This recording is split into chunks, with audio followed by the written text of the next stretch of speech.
আপনারা জানেন গত 8 আগস্ট বাংলাদেশে যে শেখ হাসিনা গভর্নমেন্ট ফল করার পরে যে নারকীয় হত্যাকাণ্ড হয়েছে হিন্দুদের উপর, এবং ওই দিন থেকে এখনো পর্যন্ত যে অত্যাচার হচ্ছে হিন্দু মঠ মন্দির এবং হিন্দু ঘরবাড়ি এবং মা বোনদের উপরে যে অত্যাচার করছে, এবং বিভিন্ন হিন্দু ভাই বোনদেরকে বিভিন্নভাবে বিভিন্ন কেসে ফাঁসিয়ে দিয়ে তাদেরকে ঘর ছাড়া করছে, যে জামাতে ইসলামী গভর্নমেন্ট, যে ইউনিস গভর্নমেন্ট, যে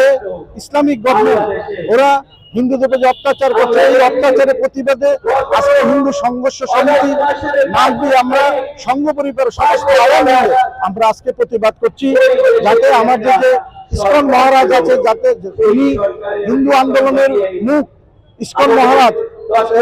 সেই ইসকন মহারাজ এখনো ওনাকে মিথ্যা মামলায় চিটাগাং জেলে আটকে রেখেছে, ওনাকে নিঃশক্তি দেওয়ার জন্য। এবং শেফদের পছন্দ সিস্টার মশলা, যা মডার্ন টেকনোলজি এবং স্বাস্থ্যসম্মত। সিস্টার নিশ্চিন্তের প্রতীক।